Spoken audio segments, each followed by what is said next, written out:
Vocês devem estar sendo refrescados por aquele ventilador de lá, né? Esse daqui está vindo direto nas páginas da minha Bíblia. Para vocês terem esses dois aqui, aí vocês continuam refrescados pelo ventilador e eu terei as minhas páginas intactas. Em Atos 16. Vamos começar a ler a partir de 15:36, para a gente poder pegar o contexto.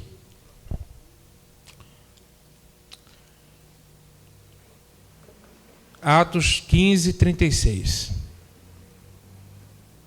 Encontraram, queridos? Vou ler, a minha versão é Almeida, século 21.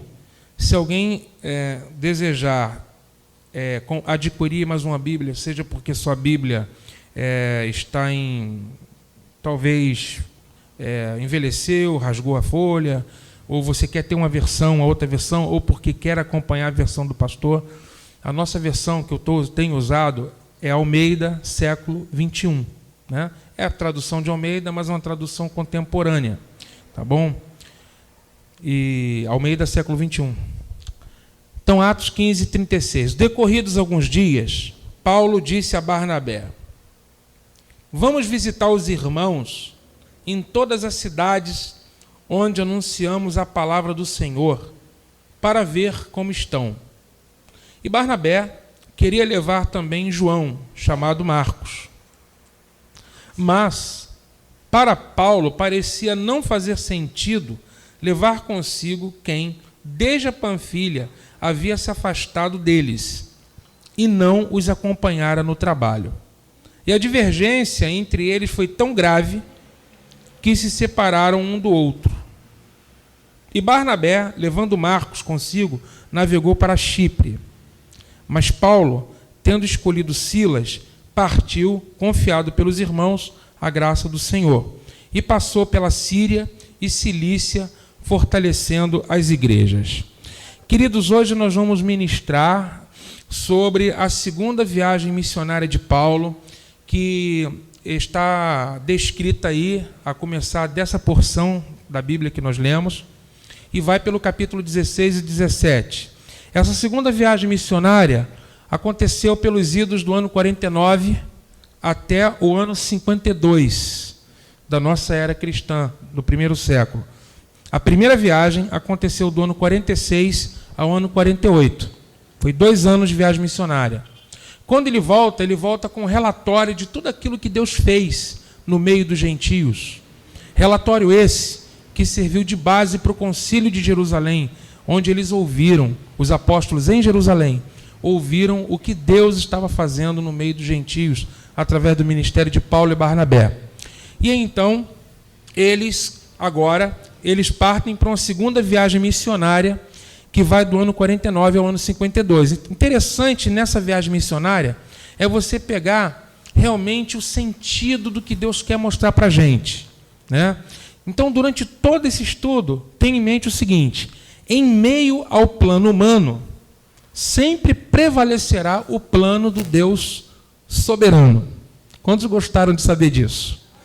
Em meio aos desígnios, aos planos, às estratégias que o homem traça, se esse homem ele tem a vida nas mãos de Deus, o Senhor vai estar sempre corrigindo aquilo que o homem tenta fazer para o plano que Deus tem na vida desse homem, desse ministério, dessa igreja. É exatamente o que nós vamos ver o tempo todo acontecendo ao longo desse texto, na segunda viagem do apóstolo Paulo. Em meio ao plano humano, sempre prevalecerá o plano do Deus soberano. Então, veja bem, Deus está no controle da missão. Para começar, quero que você cele isso no seu coração. Deus está no controle. As coisas parecem não andar bem, as coisas parecem não ir bem, mas Deus está no controle. E isso a gente vai ver claramente nesse estudo. Então, em primeiro lugar, Deus está no controle da missão, mesmo em meio aos conflitos humanos. O texto que nós acabamos de ver, queridos, nos fala lá no versículo 36, que Paulo, ele resolveu visitar os irmãos que ele havia evangelizado. Ele passou por tantas cidades, né? Não sei se você se lembra, mas ele passou por Listra, passou por Derbe, passou por Icônio, passou por Antioquia da Psídia. E para Paulo não basta só evangelizar. Paulo também, ele queria fortalecer, apacentar, consolidar o fruto por onde ele havia passado. Então ele disse: vamos lá, Barnabé, vamos visitar os irmãos, aonde anunciamos a palavra do Senhor. Só que Barnabé queria levar quem? João Marcos. Ele queria levar João Marcos, porque João Marcos era o primo dele. Aí não está escrito não, mas está lá em Colossenses, você vai ver daqui a pouco. João Marcos era primo dele, só que João Marcos teve um problema. João Marcos, na primeira viagem, ele retrocedeu. Quem se lembra disso? Ele estava em Perge e a Bíblia não diz qual foi a razão, mas ele resolveu voltar, abandonando a missão. Isso para Paulo não soou muito bem, Paulo não gostou, né? Paulo, ele tem assim, ele é muito enfático, né, nas posições dele, um tanto quanto radical talvez, né? Muito apaixonado por aquilo que ele faz, isso desde o tempo que era fariseu, e ele não tolerou isso não. Marcos voltou, né? Só que agora, quando Barnabé sugere que Marcos venha com eles na segunda viagem, o texto no versículo 38 diz: mas para Paulo parecia não fazer sentido levar consigo quem desde a Panfilha havia se afastado deles e não os acompanhara no trabalho. Mas isso gerou pano para manga, gente, porque Barnabé não aceitou não. Barnabé disse: vamos levar sim. Paulo disse: não, vamos levar não, nós vamos levar sim. E houve, tem versão que diz que houve com eles não, como é que diz a sua versão? Não pouca divergência, ou séria, tal desavença. Olha o termo que a Bíblia usa, né? Tal desavença. Então você vê que houve um conflito aí, um conflito da visão, de opinião, né?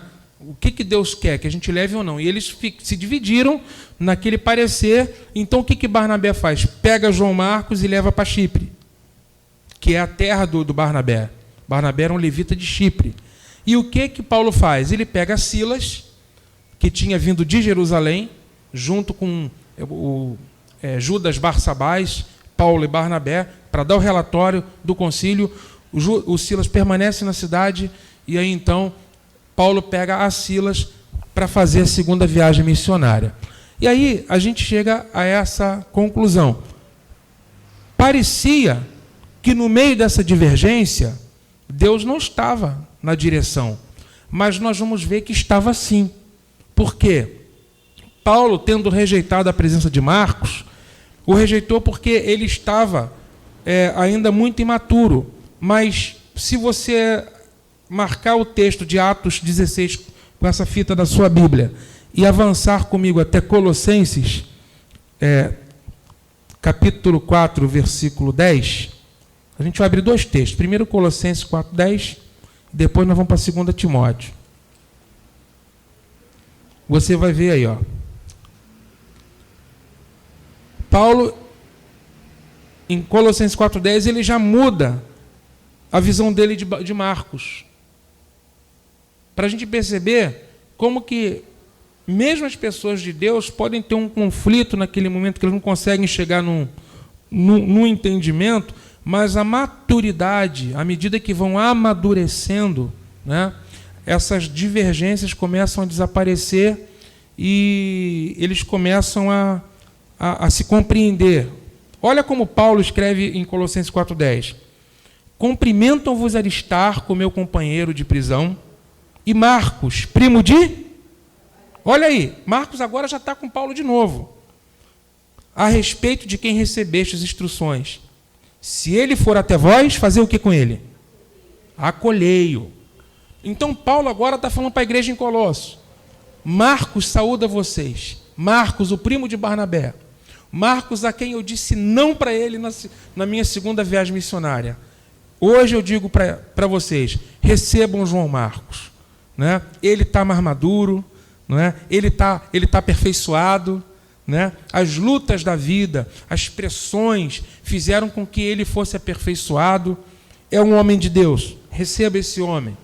Viu como é que são as coisas, gente? Não ficou uma coisa de inimizade para sempre, mas foi uma coisa pontual que teve que acontecer.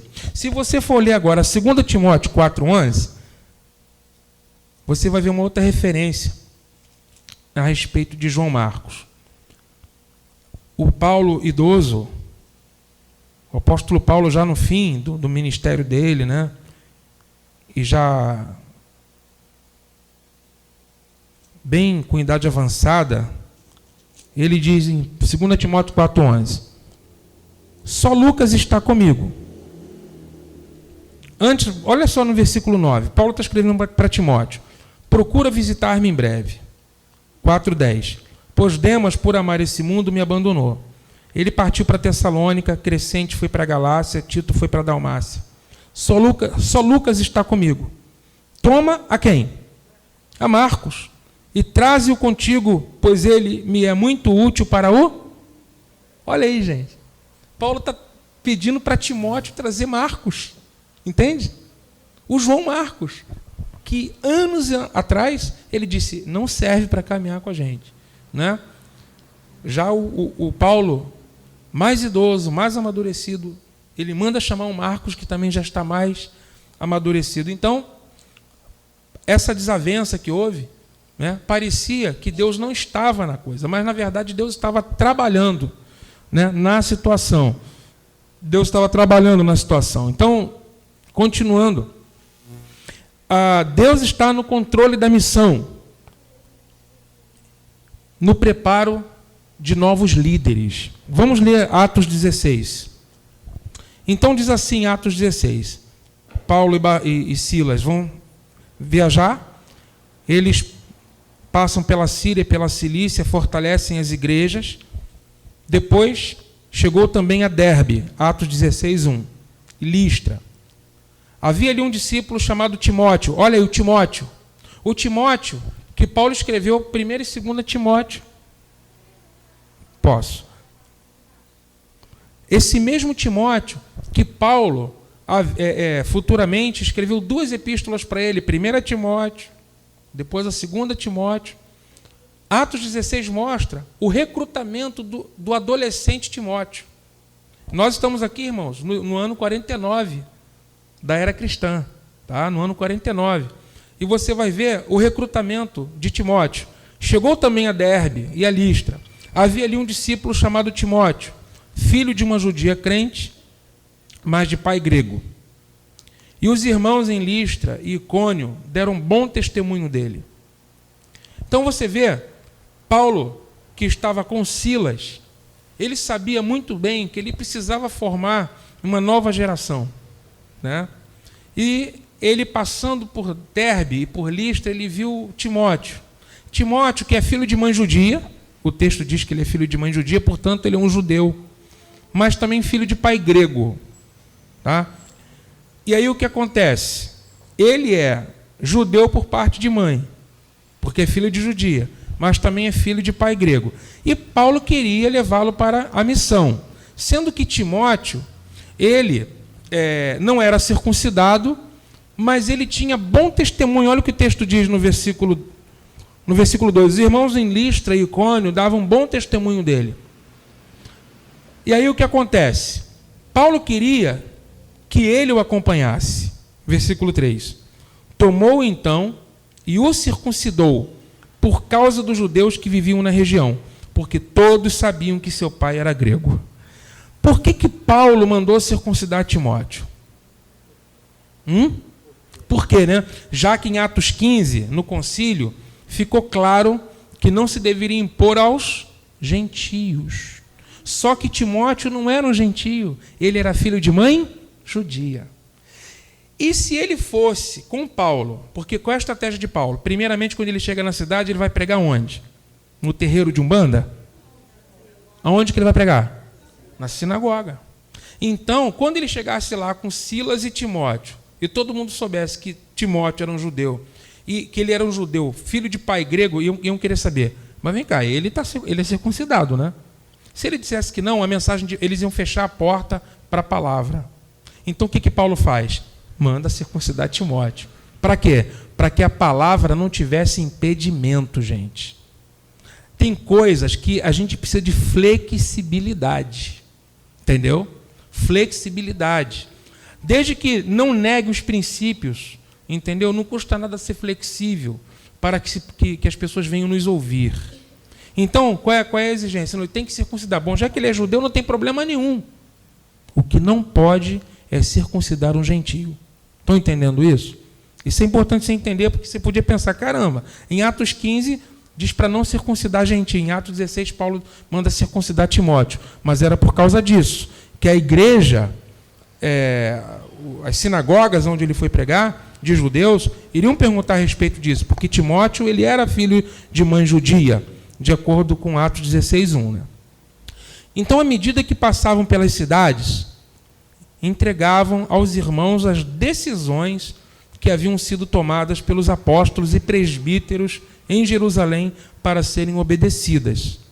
Dessa forma, as igrejas eram firmadas na fé e a cada dia cresciam em número.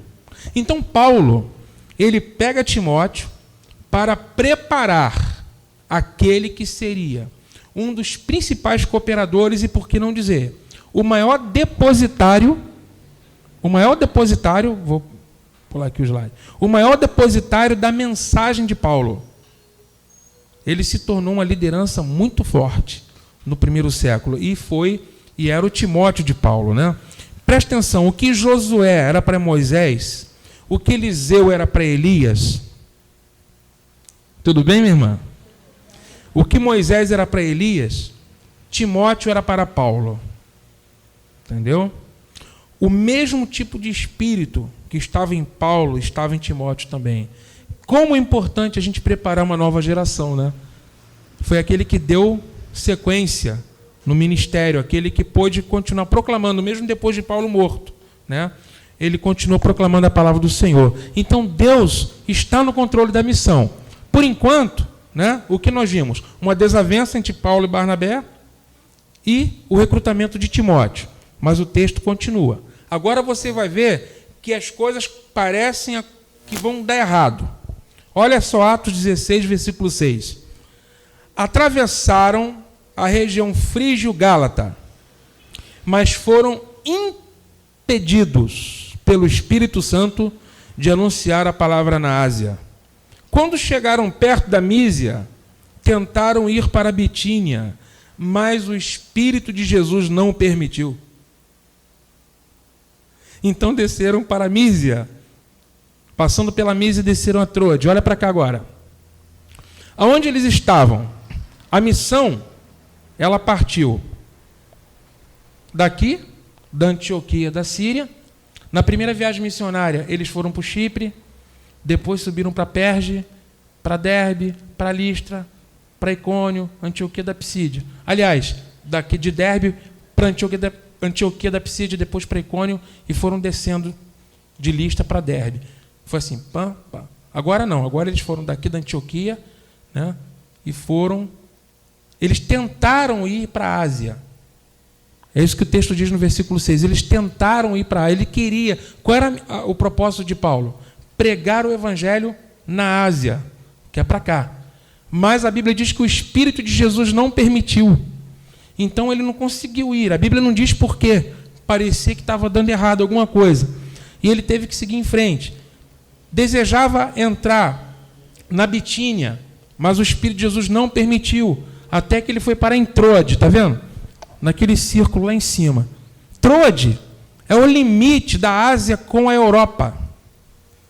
Aí, meus irmãos, Deus está no controle da missão, mesmo quando tudo parece dar errado. Olha só, quando que você vai imaginar que Jesus iria te impedir de pregar em algum lugar? Quando que você vai imaginar que o Senhor não quer que você vá para determinado lugar onde a palavra de Deus é pregada? Como é que pode isso?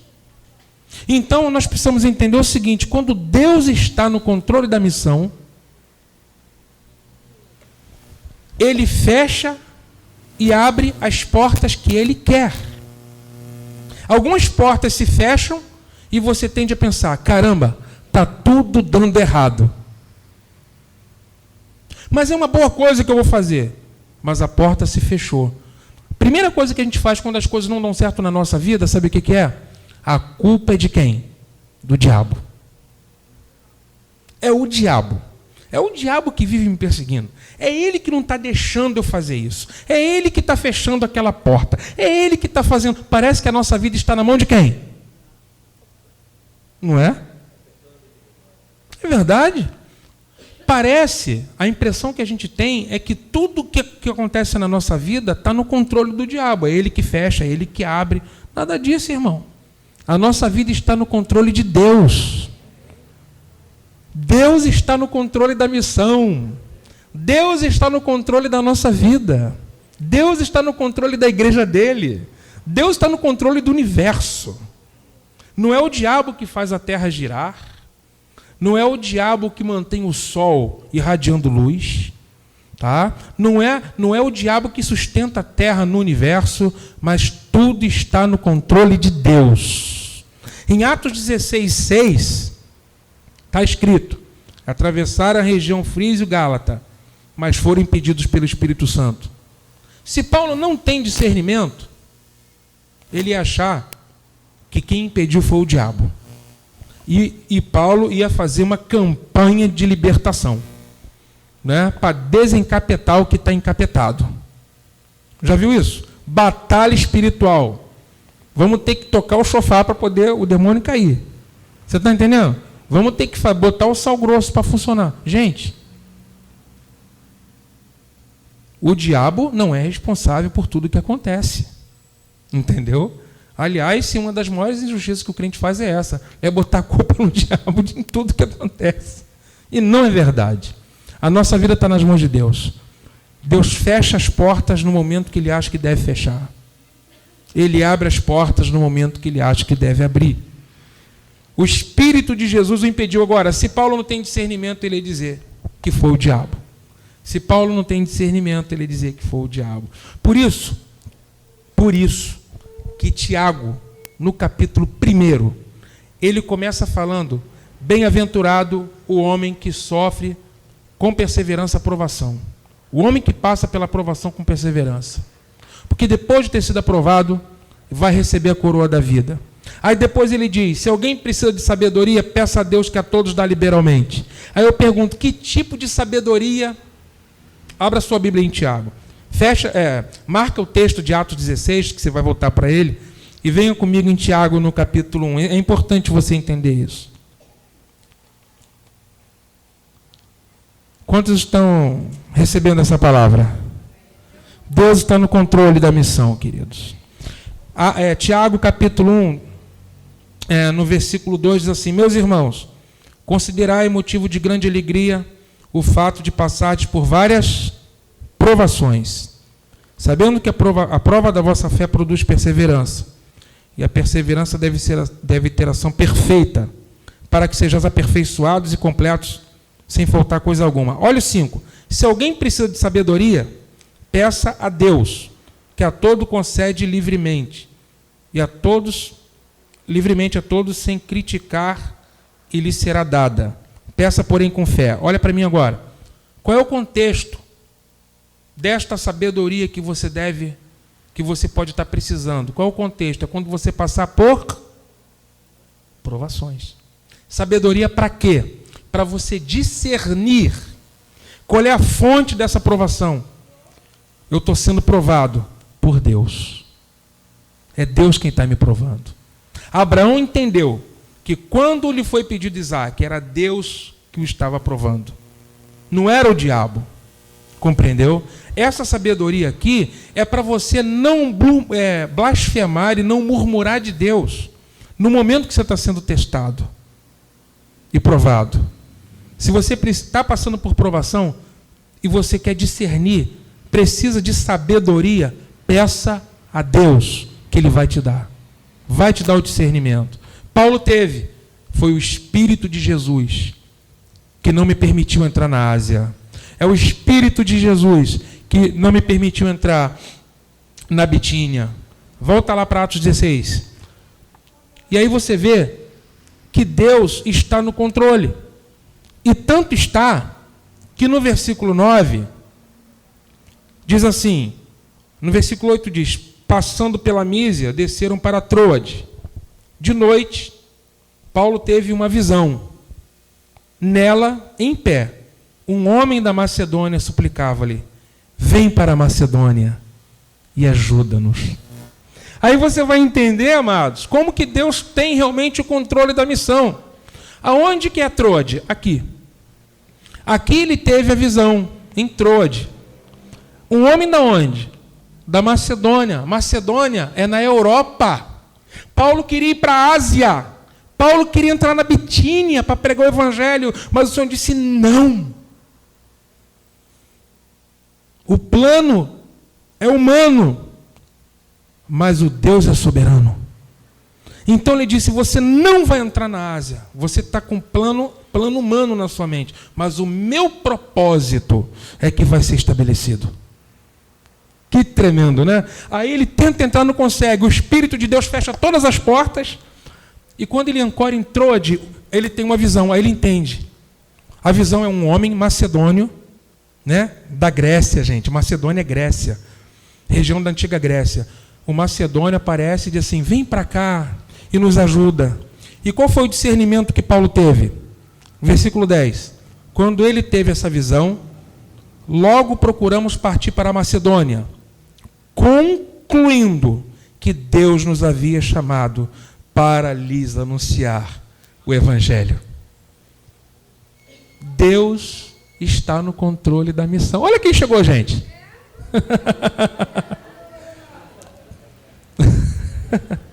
Esse é o Reginaldo, nosso diácono, lá de Brasília. E aí então você percebe que Deus está no controle da missão. Deus está no controle da missão o tempo todo, fechando a porta que Ele quer fechar e abrindo a porta que Ele quer abrir. Em Troade, ele teve essa convicção, né? A convicção de que portas que Deus fecha são iguais às portas que Deus abre. É assim que a gente precisa entender, né? Tem uma canção do pastor Josué Rodrigues que eu gosto muito, que ele diz assim, portas que se fecham são iguais às que se abrem, se abertas ou fechadas por Deus. Não é verdade? Eu não quero, não espero, o que dele não procede. Nem sempre o que eu quero é o melhor para mim. Quer dizer, às vezes a gente quer alguma coisa e Deus assim, isso não é o meu plano para você, não é o melhor para você. Quantos estão entendendo isso? Não é verdade? Então, Deus está no controle da missão. Quando? No nascimento da primeira igreja europeia, gente. Nós vimos o quê? Que Troade está no limite da Ásia com a Macedônia. Né? Está no limite, está ali na fronteira. Isso significa que Deus queria levar o evangelho para a Europa. Daí a visão do homem macedônio. E aí Paulo, ele viaja, ele passa de Troade. O texto diz, navegando de Troade, versículo 11, fomos em linha reta para Samotrácia. Eu vou botar ali o mapa. Fomos em linha reta para Samotrácia e no dia seguinte para Neápolis. Esse mapa não tem esses... Ele vai direto para Filipos. Está vendo ali? Em cima da linha de Troade. Então, ele disse, passamos pela Samotrácia, no dia seguinte para Neápolis. De lá, fomos para Filipos, colônia romana e a cidade mais importante desse distrito da Macedônia. Ali ficamos alguns dias. Ou seja, eles foram para Filipos. Você tem alguma carta na sua Bíblia que te lembra? Alguma epístola que te lembra isso? Olha o nascimento da primeira igreja na Europa. E olha como Deus tem plano na vida das mulheres. Começou com uma mulher. E o nome dela era Lídia. Olha como Deus usa as mulheres. Vamos continuar lendo. No sábado, saímos da cidade para a beira do rio, onde julgávamos haver um lugar de oração. E sentados, falávamos às mulheres ali reunidas. Por que ele não foi para a sinagoga?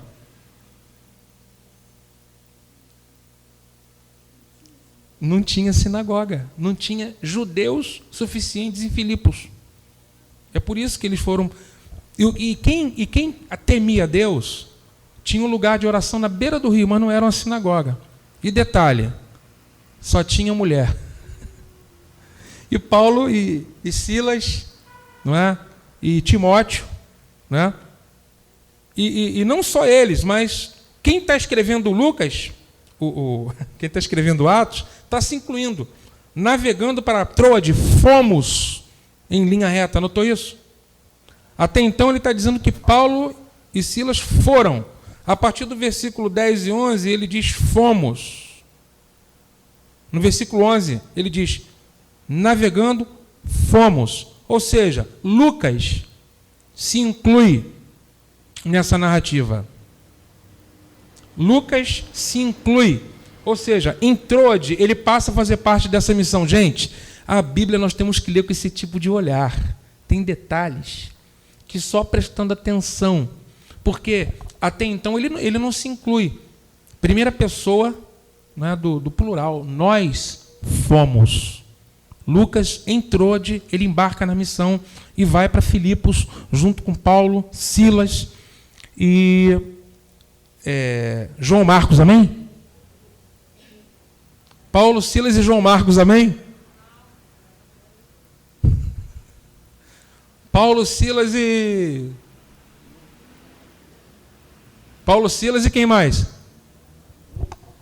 Espera aí, só 3 de cada vez. Está todo mundo falando ao mesmo tempo. Calma, gente. Está todo mundo sabendo. Vamos devagar. Paulo, Silas e quem? Timóteo. E Lucas também. Fomos, né? Navegando de Troade, fomos em linha reta para Samotrácia e no dia seguinte para Neápolis. De lá fomos para Filipos, colônia romana e a cidade mais importante desse distrito da Macedônia. Ali ficamos alguns dias. No sábado, saímos da cidade para a beira do rio, onde julgávamos haver um lugar de oração.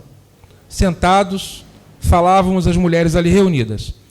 Uma das mulheres que nos ouviam, chamada Lídia, vendedora de tecidos de púrpura da cidade de Tiatira, era temente a Deus.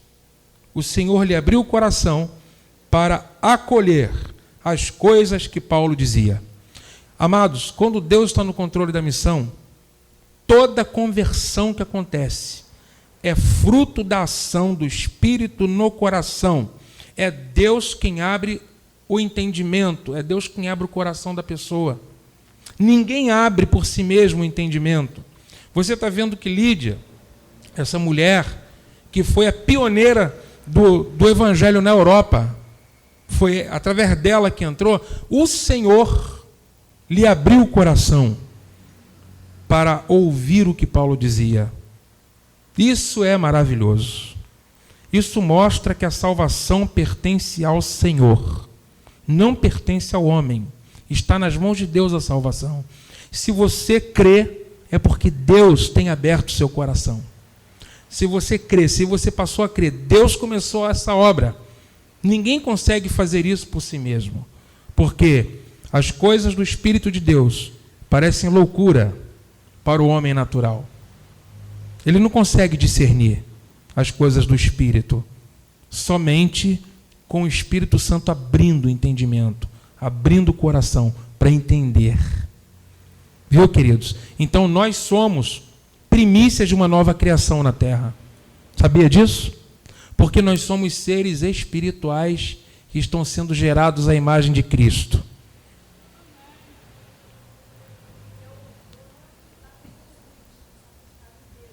Uhum. Uhum.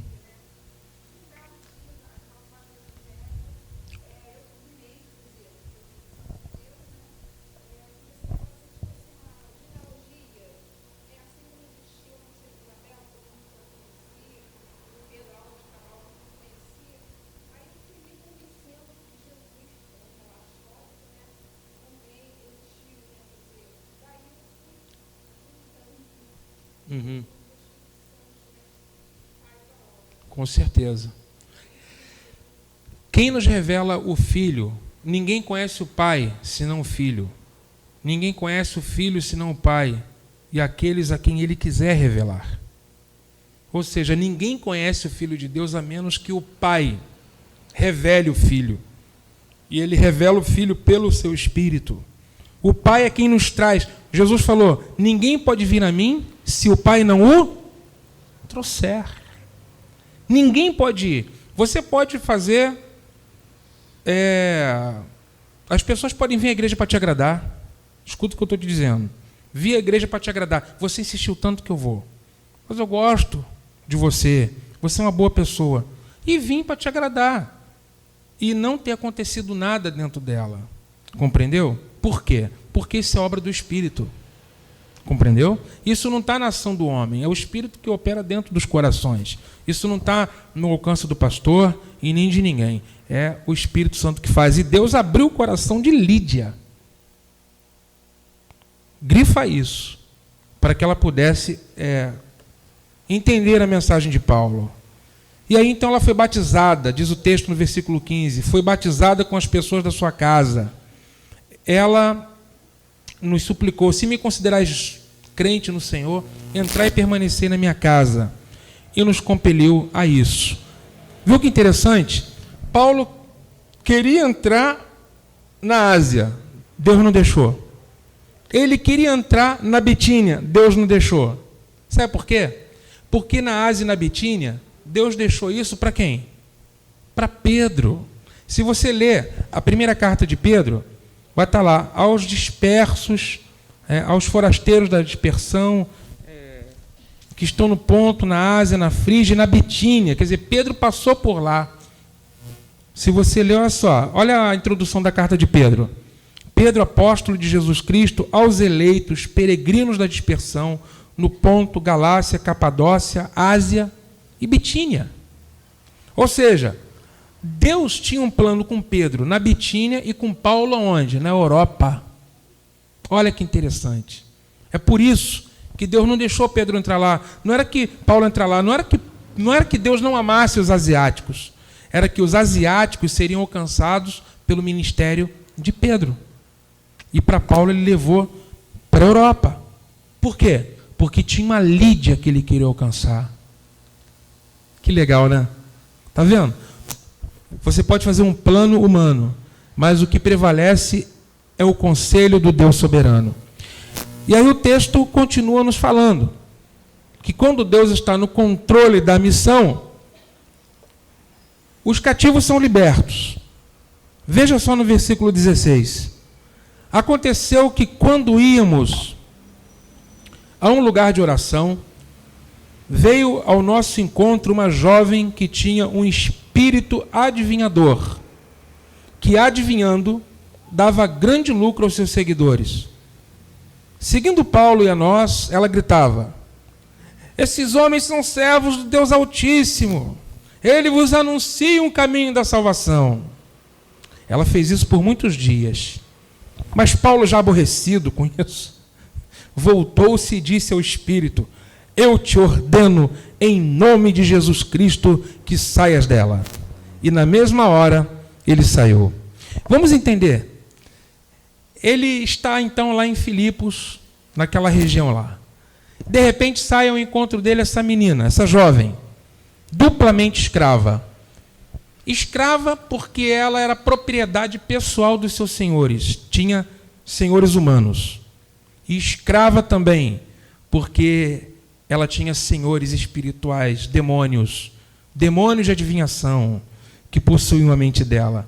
E o texto diz que ela dava muito lucro para os senhores dela. Você imagina? Aquela menina devia ser um espetáculo na cidade, né? Uma adivinhadora, né? Todo mundo procurava ela. Vai jogar na loteria? Vai dar o que no bicho? Procura por ela. Você entendeu? Ela era adivinhadora, era aquela que lia as mãos. As ciganas de hoje em dia, né? Deixa eu pôr cigana com espírito de adivinhação. Deixa eu ler sua mão, né? E adivinhava. Um espírito adivinho.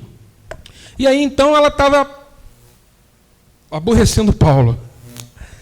Paulo passava, esses homens são servos do Deus vivo. Esses homens são servos do Deus vivo. A princípio você pode dizer assim, caramba, meu ministério está sendo reconhecido. Não é? Caramba, meu ministério está tendo respaldo. Mas Paulo discerniu. Que espírito ela está falando? Dizendo que eu sou servo do Deus vivo. Ele discerniu que era pelo espírito de adivinhação. E Paulo foi e expulsou o demônio dela. E ela ficou livre. E os aplausos foram gerais, né? Será? Todo mundo ficou feliz? Verso 19 diz que não. Quando viram que a esperança do seu lucro havia desaparecido, seus senhores prenderam Paulo e Silas e os arrastaram para a praça perante as autoridades. E apresentando-os aos magistrados, disseram: esses homens que são judeus estão perturbando a nossa cidade.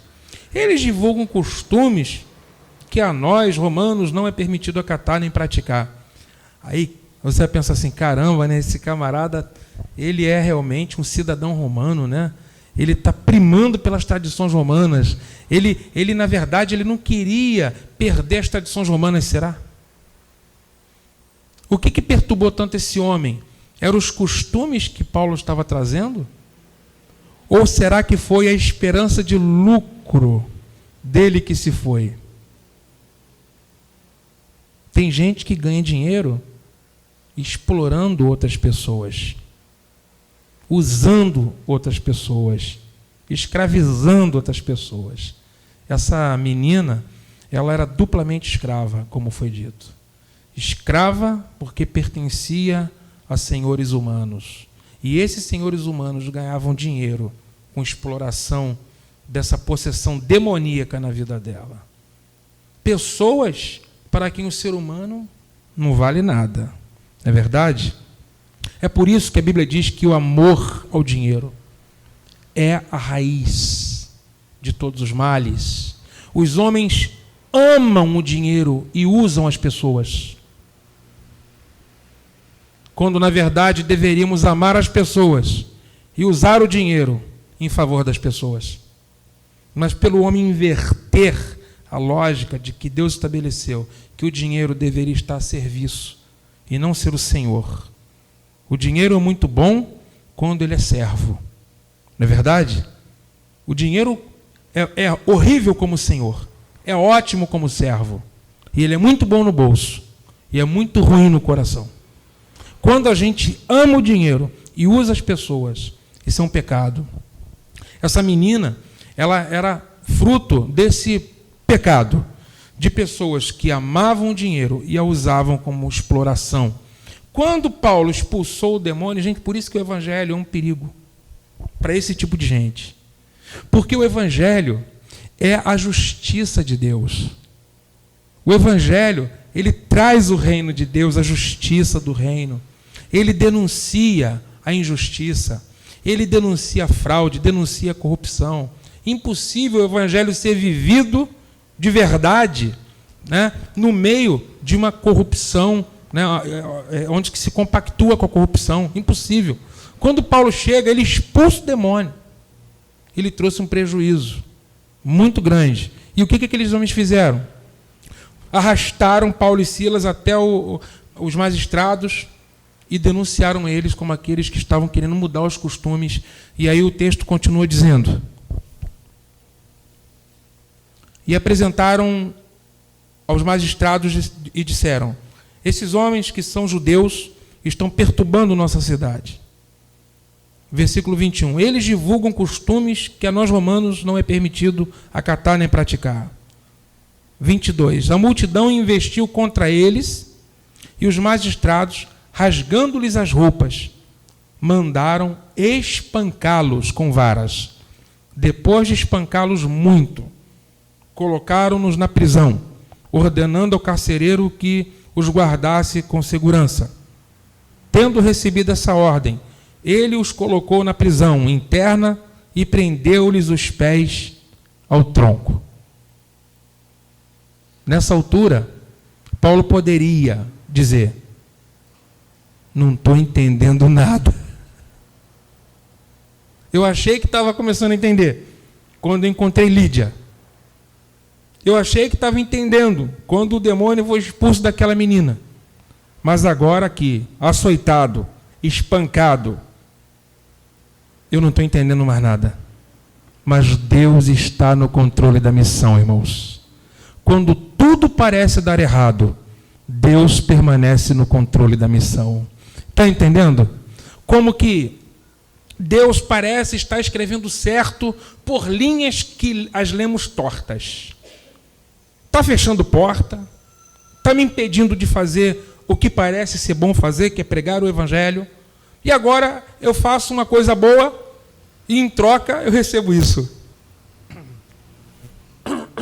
Já pensou se Paulo e Silas fossem vítimas, se vissem como vítimas das circunstâncias? Eu vou sair da igreja, nada está dando certo, tadinho de nós, Silas, Deus nos abandonou. Entendeu? O Senhor quer que a gente tenha uma visão mais ampla das circunstâncias, irmãos. Os sofrimentos do tempo presente não podem se comparar com a glória que em nós há de ser revelada. Não atentando nós nas coisas que se veem. O que ele estava vendo era açoite, algemas e prisões. Eu não estou atentando naquilo que vejo, mas naquilo que eu não vejo, eu estou olhando para o autor e consumador da minha fé. Eu estou com os meus olhos na eternidade, porque aquilo que eu vejo passa, mas aquilo que eu não vejo dura para sempre. Era essa visão que fazia com que os apóstolos e os servos de Cristo, mesmo passando pelos maiores sofrimentos, continuavam fiéis, firmes, porque eles sabiam que Deus estava no controle da missão. Quando tudo parecia dar errado, eles sabiam que Deus estava no controle. Então eu quero que você grave isso no seu coração. Deixa o Espírito de Deus imprimir isso dentro de você. O sofrimento que você está passando não significa que Deus te abandonou. Não significa que Deus não se importa com você. Mas pode significar que Deus está trabalhando dentro de você. O Senhor está agindo, meu amado. E no final, você vai ver que tudo vai dar certo. No final, os desígnios do Senhor prevalecerá. E aí, Paulo e Silas, na prisão, açoitados, reagiram como quem sabe que Deus está no controle. Quem acha que tem o controle e vê tudo desabar, começa a chorar, começa a se lamentar. Mas quem tem a consciência de que Deus está no controle, quando tudo parece desabar, começa a orar e começa a louvar. Essa é a diferença. Quando a gente sabe que Deus está no controle, quando tudo parece desabar, você está orando e você está louvando a Deus. Faça igual a Maria. Não é Maria? Maria, ali é Maria. É Maria mesmo, essa aí. Tudo parece estar desabando, mas a Maria está louvando. Você olha para ela, parece que está tudo bem. Faça igual a Leila, né, Leila? Faça igual a Paulo e Silas. Comece a orar e cantar louvores. Né, Vitor? Não é assim? Quando tudo parece desabar, comece a orar e cantar louvores. Porque você vai ver a glória do Senhor, irmãos. O texto diz que por volta da meia-noite, no versículo 25, Paulo e Silas oravam e cantavam hinos a Deus, enquanto os presos os escutavam. Isso significa que tem gente olhando para a gente. Tem pessoas que querem saber se a sua prática de vida é aquela que você prega. Eu sou crente, mas você é crente mesmo, não é? As pessoas estavam observando Paulo e Silas. Qual é a tua reação no momento em que a chapa esquenta? Qual é a tua atitude no momento em que você é pressionado? Como você reage? Às vezes o nosso testemunho é tão ruim que as pessoas que estão nos observando não querem ser crentes igual a gente. Não é verdade? Entendeu? É o nosso mau testemunho nos momentos em que a gente deveria testemunhar de que ainda que a figueira não floresça, ainda que não haja fruto na vide, eu vou me alegrar no Deus da minha salvação. Deus está no controle. Se não deu fruto agora, porque não era para dar. Deus tem propósito, Deus sabe o que faz. O coração do adorador, amados, deve ser adorar a Deus em toda circunstância. Em todo momento, bendirei ao Senhor em todo tempo. Como disse o salmista no Salmo 34, bendirei ao Senhor em todo tempo, o seu louvor estará constantemente na minha boca. Eu vou exaltá-lo, eu vou glorificá-lo. Está sol, eu vou glorificá-lo. Está calor, eu vou glorificá-lo. Eu estou no deserto, eu vou glorificá-lo. Eu estou no alto da montanha, eu vou glorificá-lo. Deus é Deus. Os momentos que eu vivo, eles passam, mas o meu Deus permanece para sempre. Circunstâncias se vão, vem e vão, sabe? Circunstâncias passam, mas o Senhor é eterno. A reação de quem sabe que Deus está no controle da missão é orar e cantar louvores. Adorar ao Senhor porque Ele é digno. Sabe, Paulo e Silas estavam na prisão, estavam cantando: ao nosso Deus que se assenta. Vocês ainda não conhecem a música não, né? Essa música, gente, essa música vai fazer um sucesso no coração dos adoradores. Vamos lá.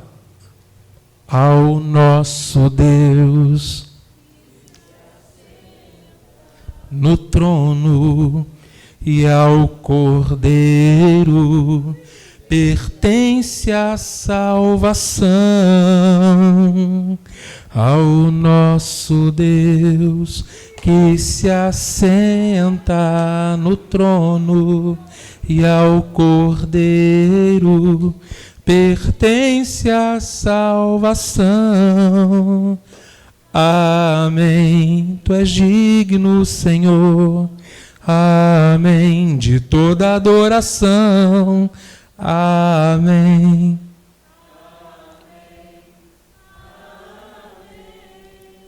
Parece que está tudo bem contigo, mas você não está preocupado se você está sendo açoitado, se você está preso, se você está sem dinheiro, se a saúde está boa, se não está. Você está olhando para a glória daquele que está sentado no trono.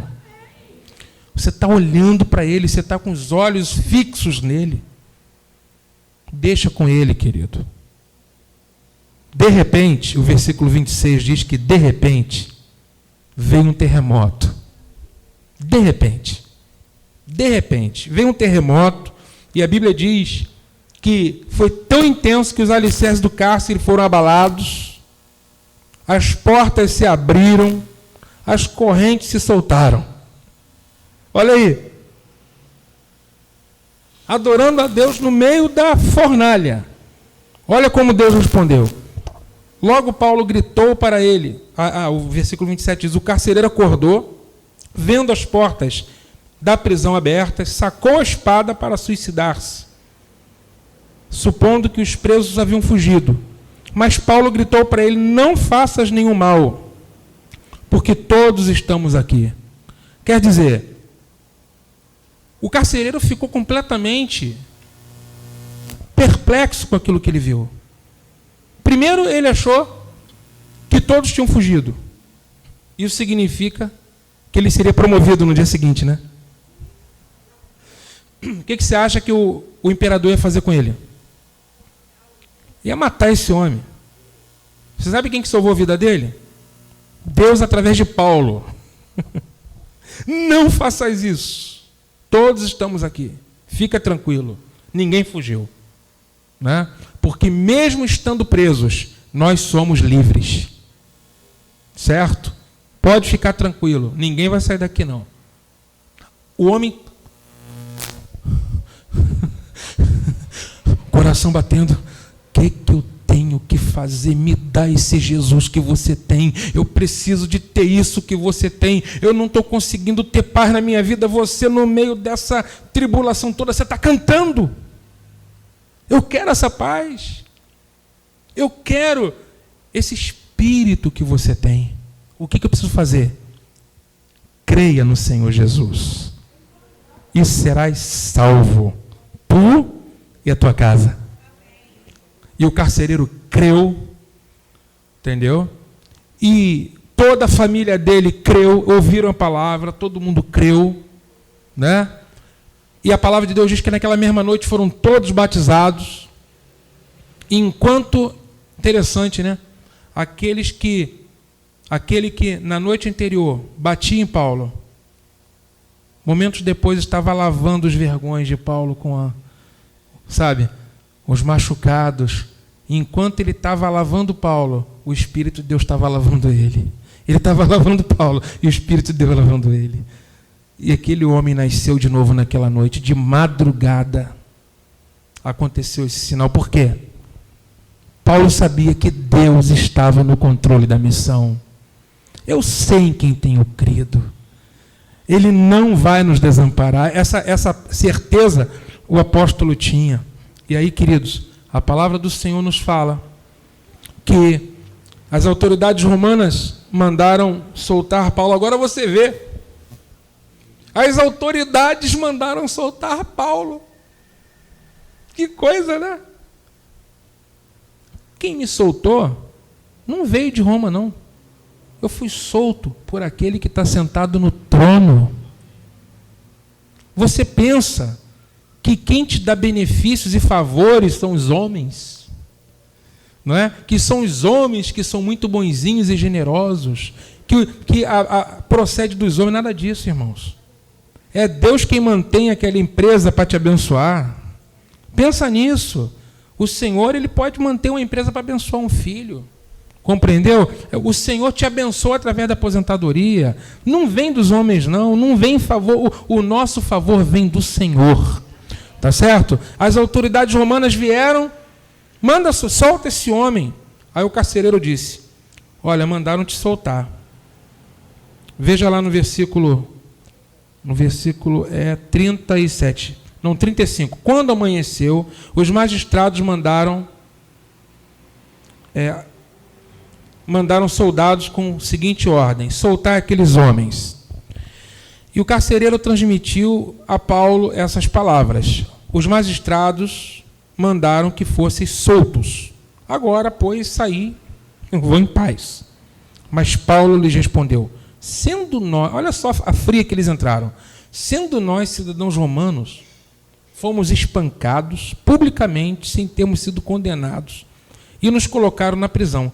Agora, às escondidas, nos mandam sair, de modo nenhum. Que venham eles, vêm falar comigo. Que venha o governador, que venha o prefeito, que venha o presidente, que venha o imperador. Venham falar comigo. Irmãos, o que eles fizeram? Foram pedir desculpas, porque cometeram um erro. Aí eu te pergunto, Deus está ou não está no controle? Está ou não está, irmãos? No meio de tudo que parecia ter dado errado, cá entre nós, isso acontece ou não acontece com você?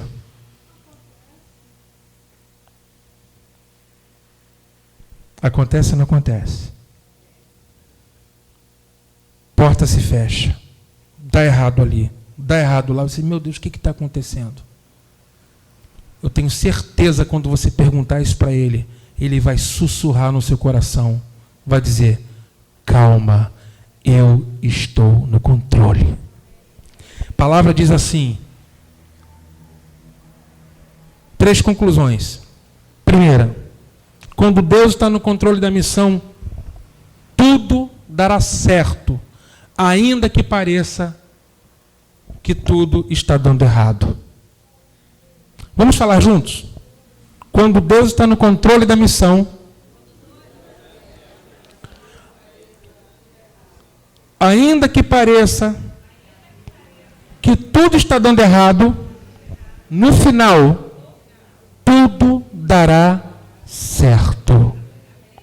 Amém, amados? Segundo, em meio ao plano humano, prevalecerá o plano do Deus soberano. Terceiro, fala para o irmãozinho que está do seu lado. Confie em Deus. Ele sabe conduzir as coisas melhor do que você. Fala para a pessoa que está do seu lado. Confie em Deus. Fala para ele, ministra ele, abençoa ele com essa palavra. Deus sabe conduzir as coisas melhor do que você. Melhor do que eu. Confie em Deus. Entrega o teu caminho ao Senhor. Confia nele. Mas ele fará. Repara bem. Paulo queria ir para Bitínia, Deus não deixou. Queria ir para a Ásia, Deus não deixou. Deus queria levá-lo para Macedônia. Chegando lá, alcançou Lídia, libertou aquela menina possessa daquele espírito, alcançou o carcereiro e toda a sua família. Foram sementes da igreja na Europa.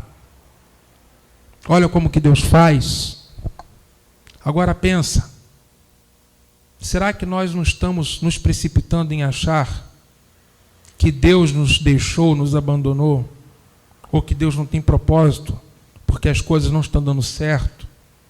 Tendemos a questionar a Deus, só que nós não conseguimos enxergar muito pouco além do palmo do nosso nariz. A gente não consegue ver uma visão de, à distância como Deus vê. Olha só o que diz o texto de Provérbios. Os planos do coração pertencem ao homem, mas a resposta da língua pertence ao Senhor. Amém, amados? 19:21. Há muitos planos no coração do homem, mas o propósito do Senhor é que prevalecerá. Viu, queridos? Vale a pena confiar. Vale a pena entregar e descansar. Deus está no controle. Não temos que nos apavorar com nada. Quando tudo parece dar errado, comece a louvar a Deus. Comece a adorar o Senhor. E peça sabedoria. Deus, eu preciso discernir melhor. Me dá sabedoria. Ele vai te dar, querido. Vai te dar sabedoria para você discernir, para você enxergar melhor. E no final você vai ver que o Senhor é fiel. É fiel. Amém? Glória a Deus. Maravilha, né? Quero dizer duas coisas. Quantos conhecem a missão Portas Abertas? Quantos conhecem? Quantos conhecem o fundador da missão Portas Abertas? Eu quero falar, o irmão André, né? Conhece o irmão André? Você sabe que o irmão André continua dando fruto, gente? Continua dando fruto. Mas eu quero falar de outro irmão André, desse aqui. Continua dando fruto. Vai ser papai mais uma vez.